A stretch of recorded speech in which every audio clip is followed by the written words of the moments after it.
Halo teman-teman semuanya, kembali lagi di On Talks dari App On. Di episode kali ini kita akan ngebahas tentang serunya dunia hak cipta, kekayaan intelektual, atau teman-teman sering sebut merek salah satunya. So, jangan lupa tonton sampai habis, dan kalau kalian belum subscribe dulu, karena di App On akan ada ngebahas banyak banget seputar bisnis. Kita akan ngobrol sama banyak pakar bisnis, pakar marketing, pakar UMKM atau teman-teman yang sudah sukses di UMKM, dan juga kita akan bahas produk-produk UMKM supaya teman-teman semua lebih cinta sama produk sendiri. Jangan lupa ditonton, subscribe dulu.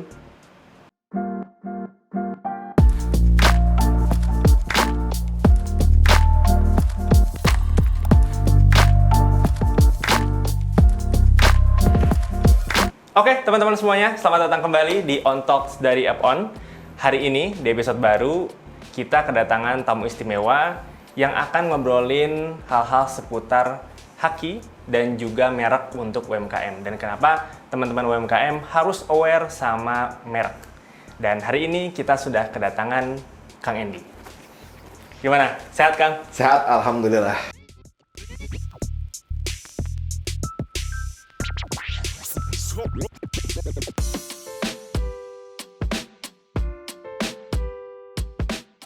Oke, Kak Andy, cerita-cerita sedikit dulu dong, background Kak Andy sama sekarang lagi sibuk apa?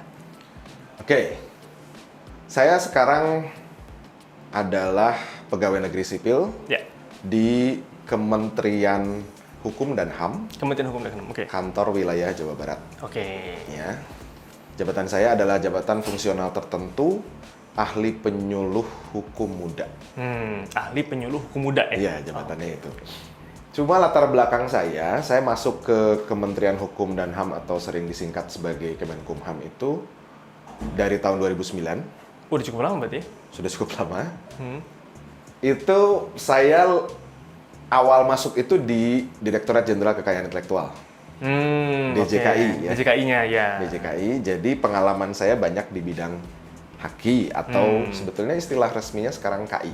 KI ya? Iya. Kekayaan intelektual. Kekayaan Oke. intelektual. Oke. Gitu. Sip. Latar belakang pendidikan saya terakhir itu saya itu alumni ITB Fakultas Seni Rupa dan Desain. Jurusan seni murni, seni rupa. Seni rupa ya? Iya. Oke, mantap. Masih berkorelasi. Lumayan. Karena kalau yang jarang ketemu kadang-kadang suka kaget ya. Di mana lu? Di Kemenkumham. Hah? Gitu. Mungkin agak kenapa nih dari anak SR gitu kan ya? Iya. Anak Kok SR bisa, jadi kok bisa Kemenkumham gitu kan? gitu. Oke. Nah, jadi harusnya kita memang sekarang tepat banget nih karena kayak ini juga sudah pengalamannya lebih dari 10 tahun berarti ya. Iya. Kita 2009 11 12 tahun ya berarti ya. 12 tahun jalan. Ya, kita pengen sama-sama sharing juga sama teman-teman UMKM yang lagi nonton. Sebenarnya haki itu apa sih? Mungkin paling basic kayak misalnya teman-teman UMKM mungkin paling gampang ketika mau bikin usaha gitu ya. Pengen ngomongin, saya pengen punya merek, pengen punya brand. Nah, pandangan sederhana lu deh dari Kang Andy tuh sebenarnya tuh, apa sih fenomena yang ada sebenarnya? Gimana?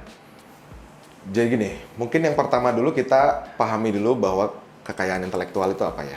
Oke. Jadi saya akan senang untuk menyebutkan definisi yang pendek. Oke.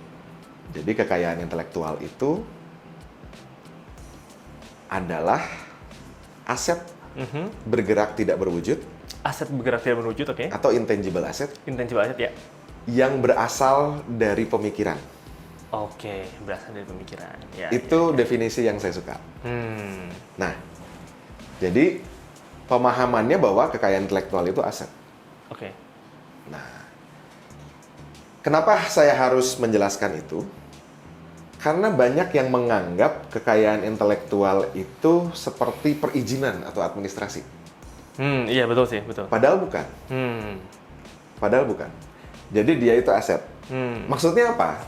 Bahasa sehari-harinya atau bahasa jalannya gitu ya.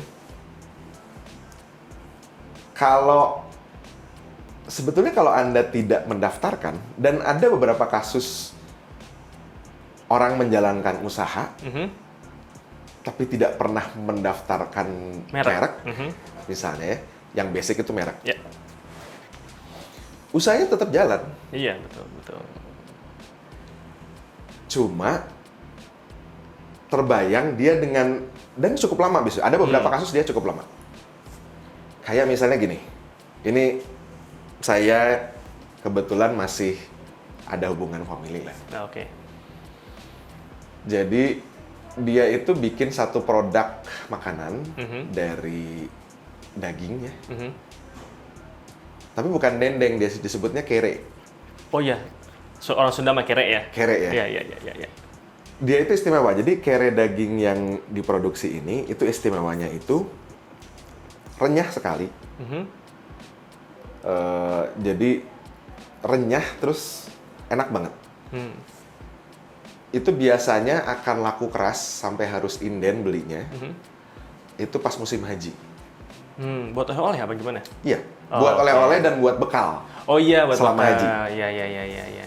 Nah, suatu ketika produk itu tuh memang dijualnya dibungkus, dia pakai aluminium foil, dibungkus pakai kertas coklat gitu. Ya udah gitu aja, nggak ada cap apapun nama. Oh, oke. Tapi itu sudah cukup lama. Mungkin 20-an sampai hampir ada mungkin 20 sampai 30 tahun. Dan sampai sekarang berjalan ya? Sampai sekarang masih berjalan. Wow. Suatu ketika produk itu saya temukan di pusat perbelanjaan terkenal di Kota Bandung.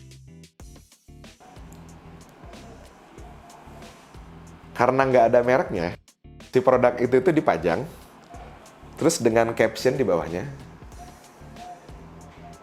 kere daging kering, langganan Sultan Hasanal Bolkiah. Terus ada foto Sultan Bolkiah. Oke. Yang jualnya nggak tahu siapa? Nggak tahu siapa. Oke. Nggak ada tulisan produksi siapa, nggak ada. Clue-nya gitu. Oke. Oh iya, ditambah. Memang itu diproduksinya di Gang Ijan. Oke. Gang Ijan. Gang Ijan, ya. Iya. Gang Ijan. Itu bisa. Tapi bayangkan kalau misalnya dengan waktu yang panjang seperti itu, dia punya brand. Maka mungkin ceritanya bisa beda lagi. Saya pas lihat produk itu, karena masih saudara, saya foto terus saya kasih tahu. Kok ini ada yang beli terus dijual di Jogja? Tapi kayaknya nggak ada. Ya sebetulnya mungkin ya dia oke-oke aja gitu. Cuma bayangkan dengan reputasi dan kualitas yang seperti itu, kalau dia punya brand. Yang brand itu kan harus dibangun dari merek. Ya betul. Salah satu fondasinya merek ya? Fondasi terdasar yang paling logis itu ketika kita membangun brand, itu adalah merek. Ya. Atau trademark ya. Kalau padanannya, kalau brand itu bahasa Inggris, bahasa Indonesia mah jenama ya. Kamu nggak salah. Bahasa ininya lah ya. Bahasa super bakunya. Bahasa super bakunya itu Iya. jenama. Itu merek. Atau kalau misalnya brand, itu trademark. Gitu. Ya itu. Banyak sekali kejadian-kejadian yang merugikan si pelaku usahanya, karena pertama dia nggak tahu, atau kedua semacam itu dia abai tentang merek itu. Sehingga apa? Sehingga kerugiannya yang banyak terjadi itu adalah dia harus memulai lagi dari awal, membangun lagi reputasinya, memulai dari awal. Iya. Make sense. Nah, kayak gitu. Artinya itu lebih ke mindset dulu ya. Tadi kalau kita agak awal sedikit, orang-orang menganggap itu sebagai suatu hal yang administratif. Iya, betul. Harusnya mereka menganggap ketika mereka membangun sesuatu, pun itu harus ada proses pendaftaran dan sebagainya. Toh mereka sedang membangun aset sebetulnya. Iya, betul. Betul, itu sedang membangun aset. Jadi, seperti yang saya bilang tadi, bahwa kekayaan intelektual itu sebetulnya aset bergerak tidak berwujud. Iya, setuju. Ketika itu diajukan, sudah memenuhi persyaratan sampai akhir ceritanya dia itu terdaftar. Kita sebenarnya tentang sudah punya aset. Iya. Ya. Dan nanti perlakuannya ini sama kayak aset. Kayak punya rumah, kayak punya motor. Kira-kira seperti itu. Ya, harus dipelihara, harus dibangun. Bukan. Kan? Oh, bukan. Lebih tepatnya gini, bisa dijual. Oh iya betul, bisa dijual ya. Bisa disewakan. Bisa disewakan. Bisa ya, dilisensikan. Iya betul. Iya betul. Merek itu sekali lagi dia bisa dijual. Iya benar, bisa dijual. Contoh kasus merek dijual. Banyak yang tidak, misalnya saya boleh sebut brand ya, Nggak masalah. mau harus nyebut brand. Betul. Yang saya ingat sekarang sebetulnya misalnya adalah Cap Bango. Cap Bango. Oke. Cap Bango itu kalau kita lihat sekarang itu adalah produsen global ya. Produsen global sebetulnya pemiliknya sekarang. Sebelumnya dia industri rumahan yang dibeli. Yang konon pembeliannya ini sudah cukup karena itu perusahaan keluarga. Sudah cukup ya kasarnya 7 turunan gue kagak bikin check up kecap gitu. Oke.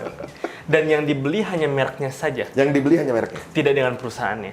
Tidak dengan perusahaannya. Oke. Dan kemungkinan dengan merek, dengan resepnya, tapi saya agak ragu ya, kemungkinan mungkin sama lah. Artinya rasanya sama, resep pun kan kalau konteksnya itu udah pabrik kan pasti beda cara pembuatan. Tapi minimal mendekati lah yang asli. Ya, menarik banget nih. Nah, artinya untuk sekarang teman-teman UMKM kita yang sudah existing, berjualan, berdagang gitu, dan sekarang mereka sedang dalam tahap membangun brand, ya kan? Sering ya kita terminologi seperti itu.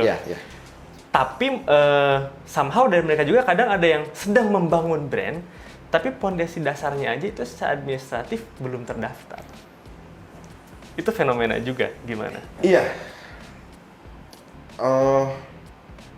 Saya bisa pastikan misalnya untuk memperkuat argumen tadi, di orang banyak jualan misalnya di marketplace, terus kemudian Instagram.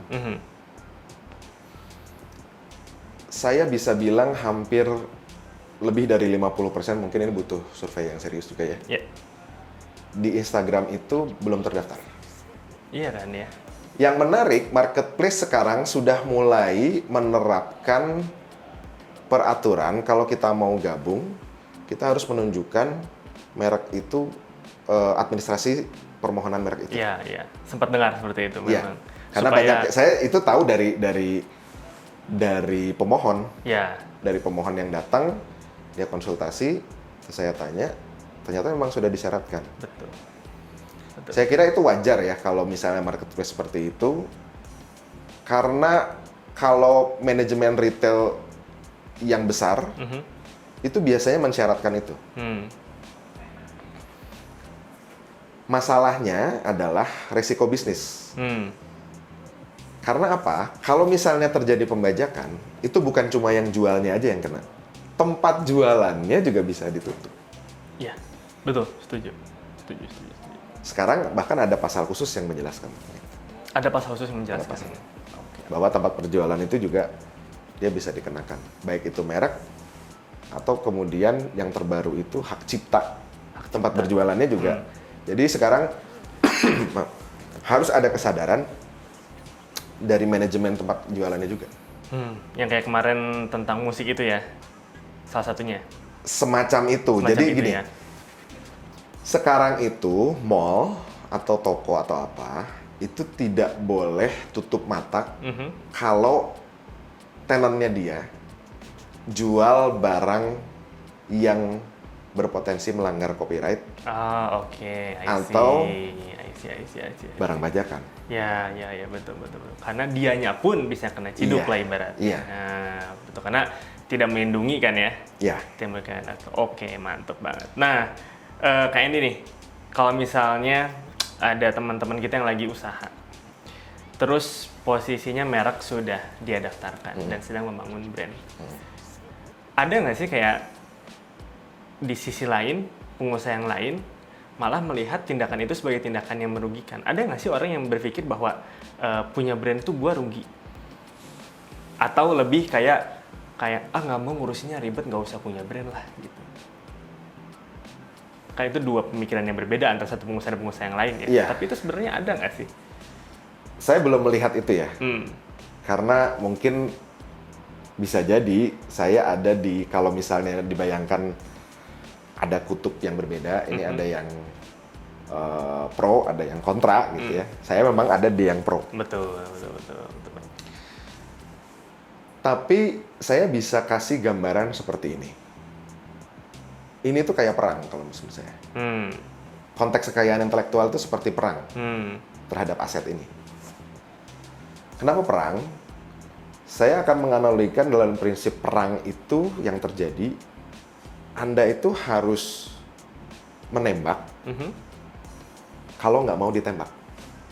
Anda, iya, betul. You have to kill when you don't want to be killed. Iya. Itu.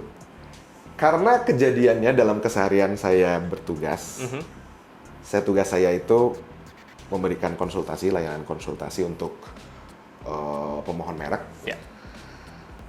Itu banyak yang dia baru datang ketika sudah dalam kasus. Oke. Tapi yang lebih banyak lagi adalah gini. Jadi dia udah menyadari nih. Saya kira sudah terbentuk semacam asumsi bahwa, oh iya, saya harus punya merek. Apapun ceritanya. Apapun latar belakangnya. Tapi begitu datang, dia mau daftarin merek.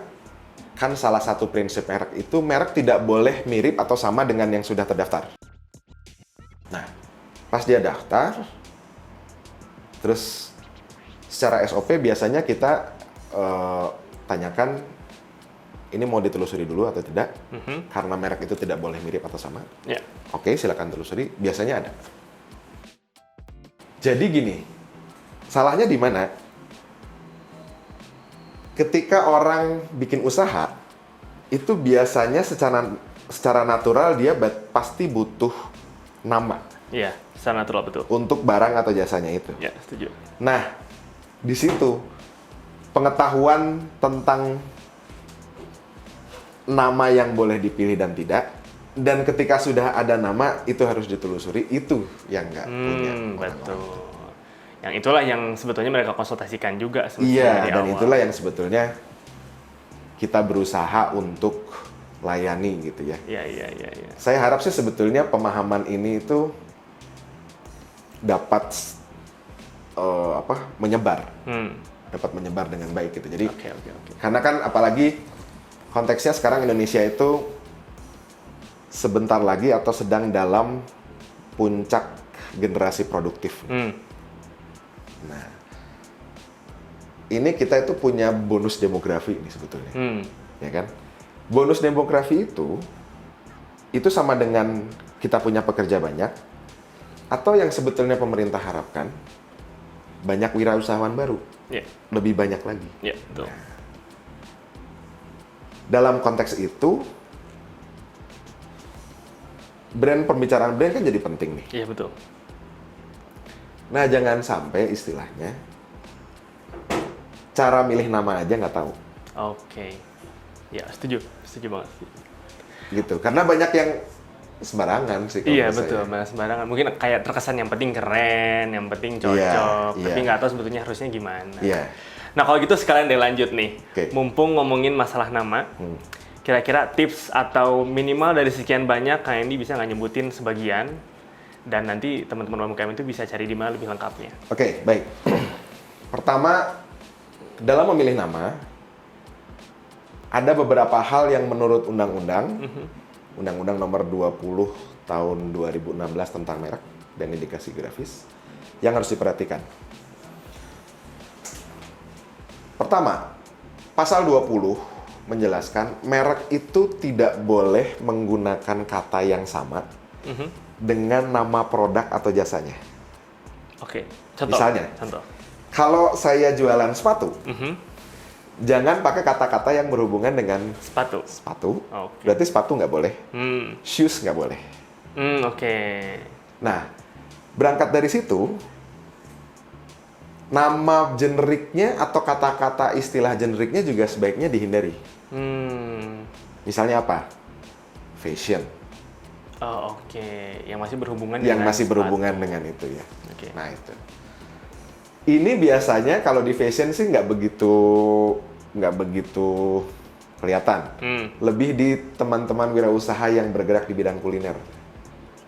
Maksudnya bakso disebutin bakso apa gitu ya? Kan gini, di wirausahaan baru itu sudah mulai ada upaya dia masukin inovasi. Iya. Positioning ada di situ kan Iya, ya. betul.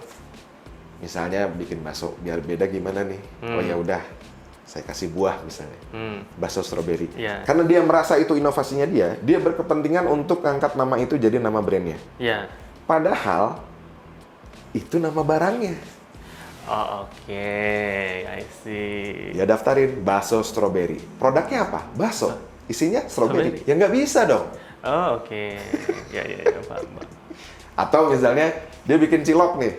Cilok, tapi dia mau inovasi sedikit. Misalnya pakai bumbu dari Itali, bolognese. Jadi cilok bolognese. Mereknya apa? Cilok bolognese. Nggak bisa dong. Oke. Itu menjelaskan produk. Iya. Nah, itu kesalahan mendasar yang saya kira kalau dari pasal 20 yang perlu diperhatikan. Ya. Yang lain, saya akan masuk ke pasal 21. Kalau kita sudah ketemu melis beberapa nama merek, itu segera telusuri. Nah, Oke. mudahnya kalau misalnya yang nggak paham, kalau ini, tapi kalau anak muda pasti paham. Kalau yang tidak paham, biasanya kan banyak yang nggak paham tentang internet juga. Itu ya udah Pak, Bu, silakan konsultasi aja ke kantor Jalan Jakarta nomor 27 Bandung. Oke. Nanti di situ dilayani petugas, sampaikan nama-nama yang mau diajukan. Nanti kita telusuri. Karena merek itu tidak boleh sama ataupun mirip. Kalau sama misalnya ini dalam konteks Apon ya. Dibacanya apa sih? Epon. Apon. Kalau sama ya sama, misalnya Apon terus ada yang daftarin Apon juga. juga. Itu sama. Hurufnya APPON, ini yang daftarin APPON. Udah, itu disebutnya sama. Ya. Tapi kalau misalnya mirip, itu Apon P-nya 1 atau Apong, itu bisa disebut mirip. Atau APHON, itu bisa disebut mirip. Dan itu bisa jadi tidak diterima atau sudah pasti tidak diterima. Kemungkinan besar tidak diterima. Oke, kemungkinan besar. Kenapa? Ya. Karena pas penjelasan dari pasal 21 Undang-Undang Nomor 20 Tahun 2016 itu, intinya gini, yang dimaksud dengan persamaan pada pokoknya, istilah redaksinya itu persamaan pada pokoknya ya, yang mirip itu, adalah adanya kesamaan dalam hal unsur yang dominan, baik secara visual maupun persamaan bunyi ucapan. Oh, fonetik ya. Fonetik. Oke. Fonetik. Makanya kalau Sony, terus kemudian daftarin Suni, nah Suni ini ditolak oleh Sony. Oh iya, betul sih. Karena Atau yang agak jauh bisa. misalnya Adidas ya, merek terkenal kan. Orang daftarin Adidas bisa ditolak pakai Adidas. Oke. Iya. I see. Kayak gitu ya. Iya. Kayak gitu. Nah, dua hal ini saja yang menurut saya yang saya kira pantas untuk dijadikan tips. Karena ini lumayan. Ya lumayan, betul. Itu basic Lumayan. sekali padahal. Itu ya. basic, tapi itu juga bakal banyak orang yang bahasa Sundanya balik mikir gitu ya. Iya benar. Bisa balik mikir. Wah, karena kalau saya perhatikan dari perjalanan pengalaman saya gitu ya, cara orang milih nama itu unik-unik gitu. Dan sekaligus juga ketika dia mengajukan, terus kemudian udah ada gitu ya. Cara orang untuk recover-nya itu macam-macam. Ada yang dia harus pulang dulu. Kebanyakan saya sarankan sih pulang dulu ya. Pulang dulu karena mungkin banyak yang ngantri dan lain-lain. Tapi ada juga yang dia spontan gitu. Tok. Oke. Intinya memang mungkin pilih nama yang unik ya, yang orang lain tidak terpikirkan. Ya, setuju sih, setuju. Kira-kira seperti itu tips dari saya. Oke. Itu keren banget tipsnya dan memang benar banyak yang nggak mikirin itu sih pada awal ya pasti. Lucunya banyak yang nggak tahu gitu. Dan bahkan nggak tahu. Bahkan di usaha-usaha baru yang bermodal besar pun kadang-kadang juga banyak bermasalah di wilayah itu. Oke. Nah sekarang kalau misalnya kondisinya si UMKM tersebut sudah punya nama, punya merek, belum didaftarkan. Belum didaftarkan. Dia kan dagang nih, dagang udah menghasilkan uang gitu ya. Nah di satu titik ketika dia coba daftarkan karena dia sudah mulai aware gitu kan, atau mungkin tadi salah satunya ada kasus. Gitu. Itu kan pasti banyak ya yang kayak wah harus harus mengulang dari awal, harus ngebangun lagi gitu. Nah, saran sederhana buat teman-teman UMKM yang pengen mulai jualan nih, apakah dia mending sediain nama dulu, mengajukan daftar dulu baru jualan, atau nggak apa-apa jualan dulu aja merek sambil diurusin belakangan, paralel, apa gimana? Kalau dari Saya dari desk pekerjaan saya ya, Iya. dari desk job pekerjaan saya akan menyarankan lebih baik Daftarin dulu. daftarin dulu. Kenapa? Mungkin alasannya begini. Minimal, kalau kita mikirin nama dulu, kita itu punya gambaran sedikit tentang bisnis plan kita itu apa. Ada dipikirin gitu. Minimal positioningnya kayak gimana. Iya sih. Karena nama kan Pengaruh. positioning juga. Iya, positioning juga betul. Kalaupun tidak, dia mau usaha dulu, boleh. Tapi dengan catatan, dia harus siap mengganti namanya Iya. suatu ketika namanya ini sudah ada orang lain yang daftar. Iya, setuju. Males banget kan sebenarnya.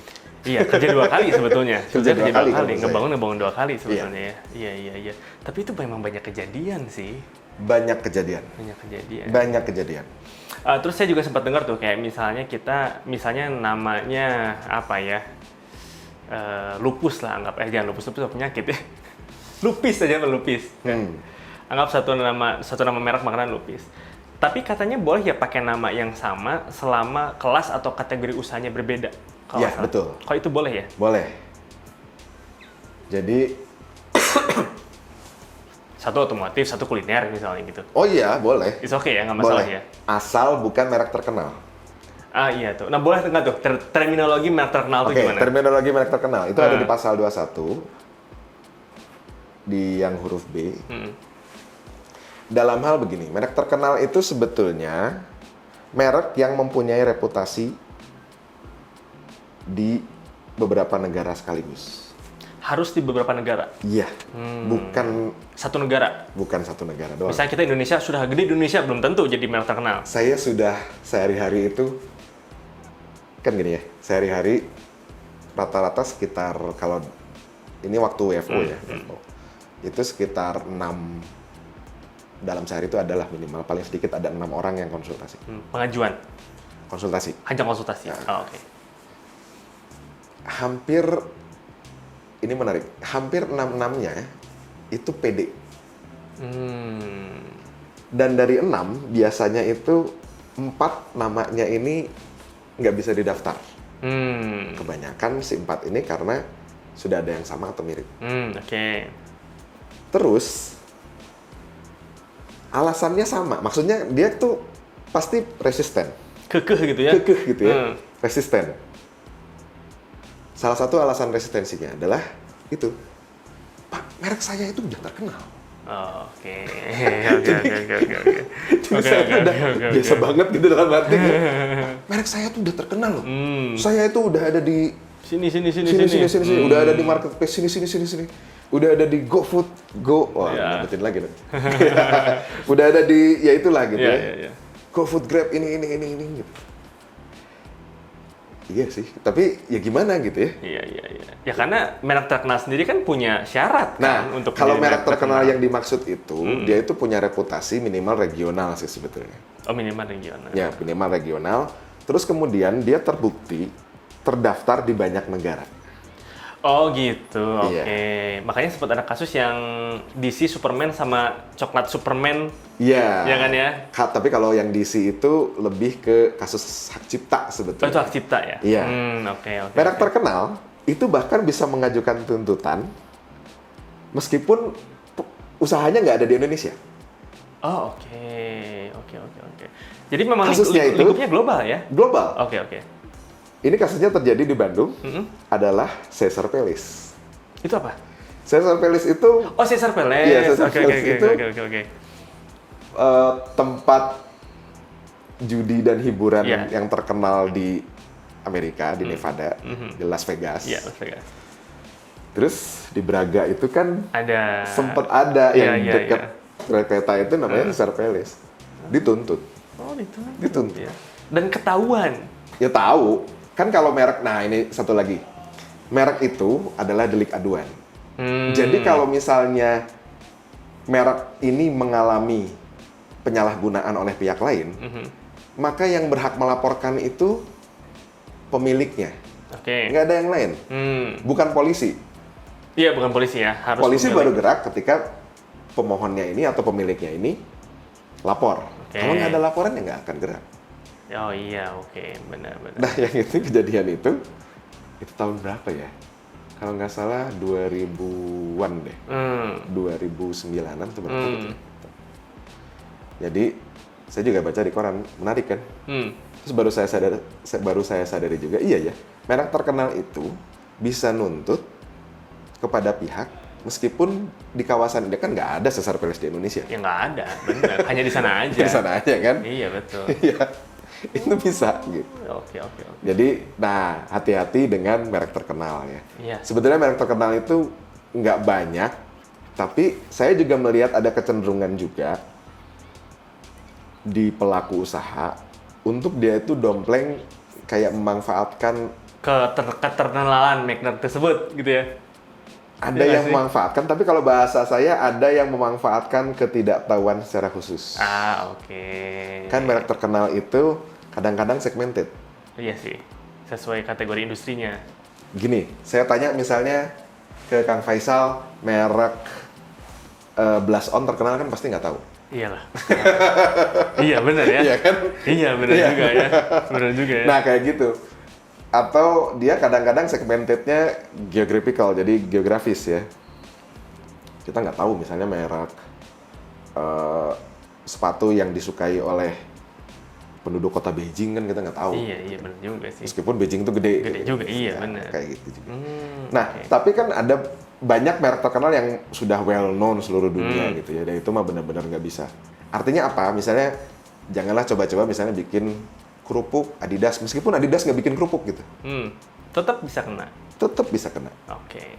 Tapi itu mah kecil ya kemungkinan. Paling ada juga yang kayak misalnya Batagor Mercedes-Benz kadang-kadang kan Iya, ada aja sih. suka ada ya yang kayak gitu. Oke. Nah, sebetulnya dia mungkin pengen ada unsur surprise-nya atau apanya gitu. Sesuatu yang tradisional atau sesuatu yang biasa itu ditambahin Percampuran, sesuatu yang iya. padahal ya emang nggak boleh. Meskipun Mercedes-Benz nggak jualan Batagor Iya, gitu, bener tapi sih. jangan sekali-kali pakai Nama Mercedes-Benz Batagor. ya gitu. Boleh nggak kalau misalnya saya bikin statement ketika tadi membangun merek adalah membangun sebuah aset, membangun sebuah brand. Boleh nggak kalau misalnya diambil tarik garis lurus menjadi lebih sederhana bahwa salah satu tujuannya adalah bahwa merek tersebut menjadi merek terkenal? Bisa, Bisa ya? bisa. Artinya kan kayak tahta paling tinggi kalau gue punya merek, ya tahta gue berada di posisi merek terkenal gitu. Ada nggak yang menjatuhkan merek terkenal? Nggak ada. Nggak ada ya? Tapi di sisi lain, saya ngelihat kecenderungan sebetulnya brand terkenal itu nggak banyak. Iya, nggak banyak ya. Ada kecenderungan gitu. Oke. Kalau dari Indonesia sendiri, apa kira-kira database yang sudah menunjukkan bahwa merek tersebut adalah merek terkenal? Oke, tentang database ya. Ada nggak kayak Kalau sebut untuk aja pencarian itu kita bisa akses di internet itu sebetulnya kalau alamatnya agak panjang dan technical, tapi ini bisa di Search di Google. Bisa di search di Google. Search di Google WIPO, WIPO, ya. Indonesia trademark. Ah, Nanti akan keluar WIPO Indonesia Trademark Database. Nah, itu diklik. Nah, kenapa saya menyarankan itu? Ada lagi yang lain. Untuk penelusuran itu bisa lewat website resmi DJKI ya, namanya DJKI, ya. dgip.go.id. Di situ ada pencariannya. Cuma masalahnya, dan ini masih dalam development. Kalau yang di DGIP itu tidak ada mode pencarian fonetik. Oke. Sementara itu sangat penting dan itu disediakannya Di di WIPO. WIPO Oke. I see. gitu. Jadi saya menyarankan untuk yang baru daftar silakan ditelusuri dulu mereknya di WIPO atau WIPO, Indonesia Trademark Database. Oke. Jangan lupa kelasnya diketahui dulu. Jadi dalam merek itu ada klasifikasi diwakili oleh angka dari 1 sampai 45. Nah, kita tahu dulu kita itu kodenya berapa. Nanti itu diisi di kelas. Itu tinggal di Google aja ada lah ya. Ada di Google. Saya jualan martabak, makanan kelasnya tuh kelas berapa angkanya ada ya. Ada. Oke, jangan males nyari lah. Iya, jadi. bener juga. Oke, nah sekarang nih tips terakhir aja ya kira-kira. Kita agak-agak serius tadi ngomongnya ngeri-ngeri semua, ada tuntutan dan segala macam nih.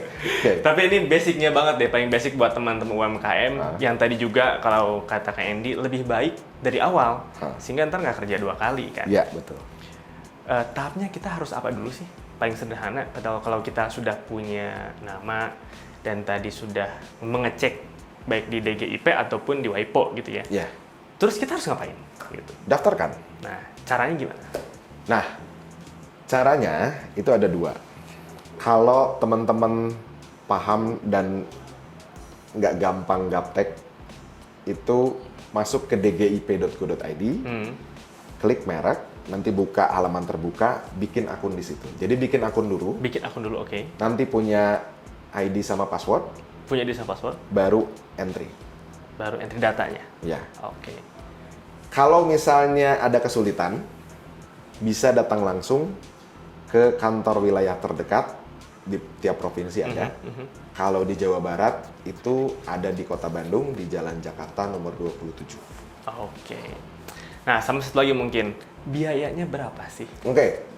Biayanya untuk pendaftaran merek ini yang sekarang masih berlaku, biaya itu per satu merek per satu kelas, dihitungnya per kelas ya. Oke. Jadi klasifikasi per satu merek satu kelas untuk umum itu 1,8 juta rupiah. Oke. Tapi harga yang lebih murah bisa didapatkan dengan menyertakan surat keterangan UMKM ya. dari Dinas UMKM setempat. Harganya jadi cuma 500.000. Oke. Dan itu memang keuntungan buat teman-teman UMKM. Iya, itu sebetulnya. memang insentif yang diberikan oleh pemerintah untuk UMKM.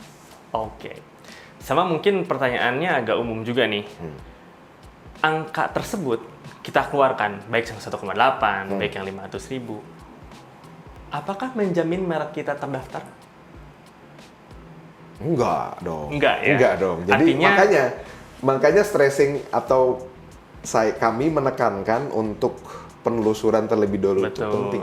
Benar. Nah itu yang mungkin jadi catatan khusus juga buat teman-teman UMKM karena sebagian dari pelaku usaha juga kadang mikir, wah udah bayar tapi merek nggak keluar karena mungkin kurang informasi. Iya, kurang informasi. Ya. Artinya kan itu adalah biaya mendaftarkannya, permohonannya ya. Iya. Nanti kan harus ada penelusuran. Kayaknya ada step-stepnya ya ketika sudah masuk tuh. Ketika sudah masuk itu secara global sebetulnya di permohonan itu stepnya ada 4 ya.